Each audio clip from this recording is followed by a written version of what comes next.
நண்பர்களுக்கு வணக்கம். நாம் இன்று மாடத்தி அம்மனின் முழு வரலாறு பற்றி தான் பார்க்க போறோம்.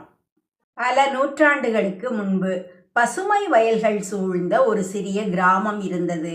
அந்த ஊர் மக்கள் உழைப்பையும் நேர்மையையும் உயிராக கருதி வாழ்ந்தனர்.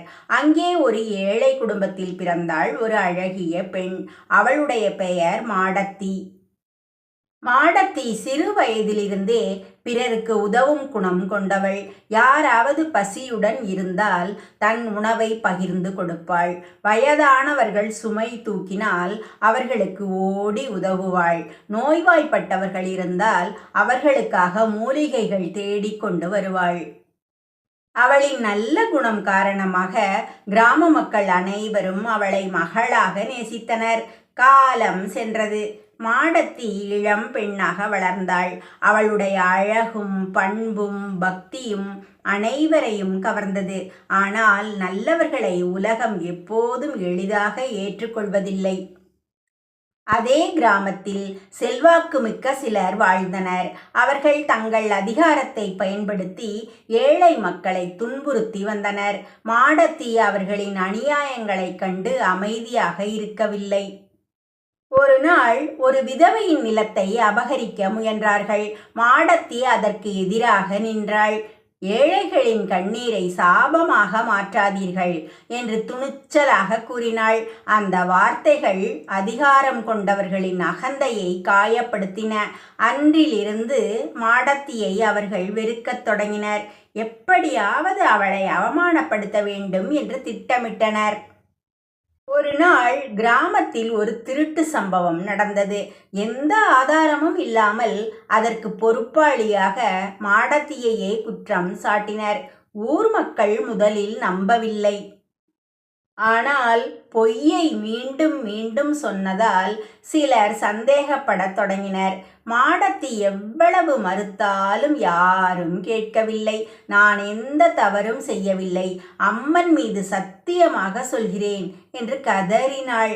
ஆனால் அவளது குரல் உண்மையை நிரூபிக்க முடியவில்லை. அவமானத்தாலும் வேதனையாலும் மனம் உடைந்த மாடத்தி கிராம எல்லையில் இருந்த காட்டுப்பகுதிக்கு சென்றாள். அங்கே ஒரு பெரிய மரத்தின் கீழ் அமர்ந்து இறைவனை நோக்கி அழுதாள். நான் குற்றமற்றவள். என் உண்மையை இந்த உலகம் அறியவில்லை. ஆனால் இறைவா, நீ அறிந்திருக்கிறாய் என்று வேண்டிக் கொண்டாள். அந்த இரவு வானம் கருமேகங்களால் சூழ்ந்தது. இடி முழங்கியது, மின்னல் வெட்டியது, மழை கொட்டி தீர்த்தது. அடுத்த நாள் காலை மாடத்தி உயிரற்ற நிலையில் கிடந்தாள் என்று கூறப்படுகிறது. அந்த செய்தி ஊரையே உலுக்கியது. அவளை குற்றம் சாட்டியவர்களும் அதிர்ச்சி அடைந்தனர். அதன் பிறகு கிராமத்தில் விசித்திரமான சம்பவங்கள் நடக்கத் தொடங்கின. பயிர்கள் வாடின, கால்நடைகள் நோயுற்றன, வீடுகளில் அமைதி குலைந்தது. அப்போது ஊரின் மூத்தவர்கள் ஒன்று கூடி காரணத்தை ஆராய்ந்தனர். ஒரு நாள் இரவு கிராமத்தின் பூசாரிக்கு கனவு வந்தது. அந்த கனவில் மாடத்தி தோன்றினாள்.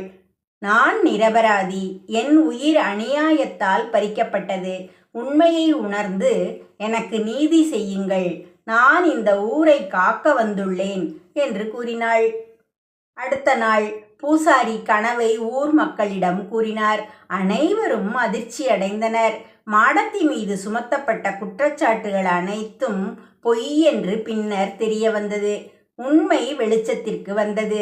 மக்கள் கண்ணீர் மல்க மாடத்தியின் நினைவிடத்திற்கு சென்றனர். அங்கே ஒரு சிறிய பீடம் அமைத்து வழிபடத் தொடங்கினர். அதன் பிறகு கிராமத்தில் இருந்த துன்பங்கள் படிப்படியாக குறைந்தன. மழை பெய்தது, வயல்கள் செழித்தன, நோய்கள் குறைந்தன. இதை கண்ட மக்கள் மாடத்தி தெய்வமாகி ஊரை காக்கிறாள் என்று நம்பினர்.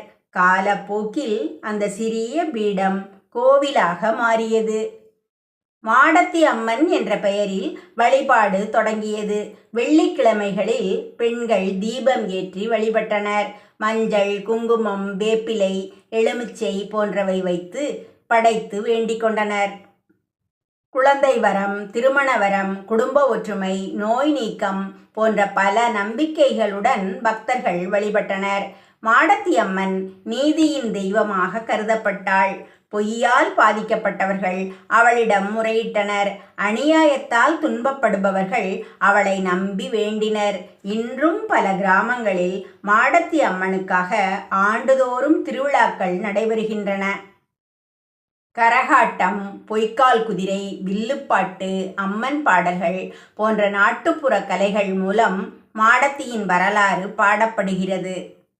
ஒரு சாதாரண பெண்ணாக வாழ்ந்தவள், உண்மைக்காக போராடியவள், அநியாயத்தால் உயிரை இழந்தவள், பின்னர் மக்களால் தெய்வமாக போற்றப்பட்டவள் என்ற மரியாதையுடன் மாடத்தி அம்மன் இன்று வரை கிராம மக்களின் இதயங்களில் வாழ்ந்து வருகிறாள். உண்மை ஒரு நாள் வெல்லும் என்பதற்கான அடையாளமாகவும், அநியாயம் அழியும் என்பதற்கான சாட்சியாகவும், துன்பப்படுவோருக்கு தாய் போல அருள் புரிவாள் என்ற நம்பிக்கையின் உருவமாகவும் மாடத்தி அம்மன் வழிபடப்படுகிறாள். இதுவே தலைமுறை தலைமுறையாக நாட்டுப்புற மரபில் சொல்லப்பட்டு வரும் மாடத்தி அம்மனின் புகழ்பெற்ற வரலாறாகும். நண்பர்களே, அடுத்ததாக எந்த தெய்வத்தின் வரலாறு பற்றி தெரிந்து கொள்ள விரும்புகிறீர்கள்? கமெண்டில் சொல்லுங்கள்.